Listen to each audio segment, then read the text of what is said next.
যুক্তরাজ্য সফরে আছেন জনাব ডক্টর মোহাম্মদ ইউনূস। এই সফরের বেশ কয়েকদিন আগে মানে ঈদের দিন রাতে আমরা কুড়িগ্রামের এসপি সাহেবের একটা বার্তা পেয়েছিলাম। তিনি আপনার মিডিয়াকে বলছিলেন যে জনাব ডক্টর মোহাম্মদ ইউনূসের যে প্রতিষ্ঠানগুলো আছে, গ্রামীণ ব্যাংক সহ গ্রামীণের সাথে কানেক্টেড যে প্রতিষ্ঠানগুলো, সেই প্রতিষ্ঠানগুলোতে হামলা হতে পারে। এমনকি ওই রাতে কুড়িগ্রামের 44টি আপনার গ্রামীণ ব্যাংকের যে শাখা আছে সেখানে 2 থেকে 3 জন করে পুলিশ পাহারা দেওয়া হয়েছিল। তথ্য ছিল যে আওয়ামী লীগের নেতাকর্মীরা অথবা দুর্বৃত্তরা জনাব ডক্টর ইউনূসের এই যে প্রতিষ্ঠানগুলো আছে সেগুলোতে লুটপাট চালাতে পারে।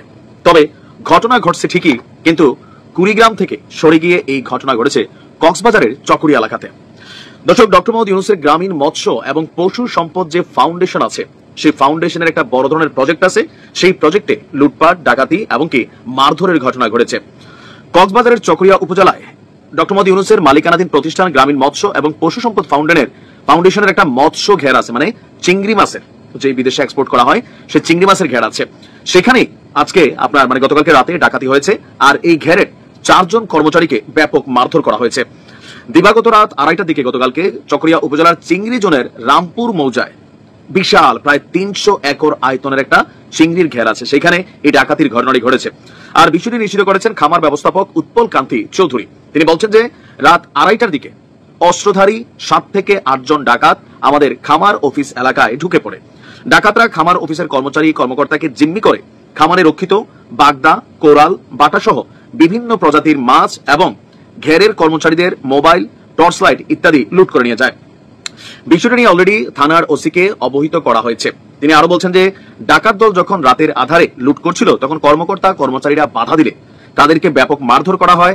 মারধরে এই ঘেরের মধ্যে একটা মসজিদ আছে, সেই মসজিদের ইমাম মোজাম্মেল হক, কর্মচারী নাসির উদ্দিন, তারপর হচ্ছে মোজাম্মেল এবং মোহাম্মদ মিজান, তারা আহত হয়েছেন। তো ওনার বক্তব্য হচ্ছে 5ই আগস্ট শেখ হাসিনা সরকারের পতনের পরে মানে আগের দখলবাজ সন্ত্রাসীরা ঘের ছেড়ে পালিয়ে যায়, মানে এটা আগেও দখলকৃত ছিল।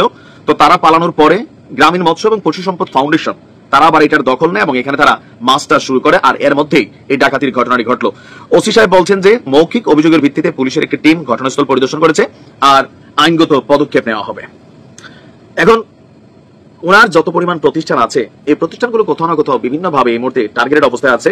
গোয়েন্দা তথ্য, পুলিশের তথ্য সবকিছু মিলিয়ে যে তথ্যগুলো আমাদেরকে কুড়িগ্রাম জেলার এসপি সাহেব তিনি জানিয়েছিলেন যে ডক্টর মোহাম্মদ ইউনূসের মালিকানাধীন প্রতিষ্ঠানগুলো সারা বাংলাদেশের যেখানে আছে বিভিন্ন জায়গায় আপনার এগুলোতে লুটপাটের এবং ডাকাতির আশঙ্কা রয়েছে।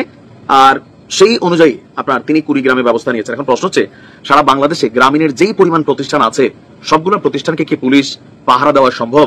তাহলে তো পুরো পুলিশ ফোর্সই এখানে ব্যবহৃত করতে হবে। এখন নিরাপত্তার বিষয়টা নিয়ে সরকারের অবস্থান কি, বা গ্রামীণ ব্যাংক বা গ্রামীণ এই যে ফাউন্ডেশন আছে তাদের নিরাপত্তা প্রটোকল সিস্টেম কি, সেটা হয়তো বোঝা যাবে যে নিজস্ব নিরাপত্তা বাহিনী তারা তৈরি করছে কিনা। তবে এই ঘটনায় কারা সম্পৃক্ত খুব দ্রুতই খুঁজে বের করা হবে, আশ্বস্ত করেছে পুলিশ। ভালো থাকুন, আসসালামু আলাইকুম।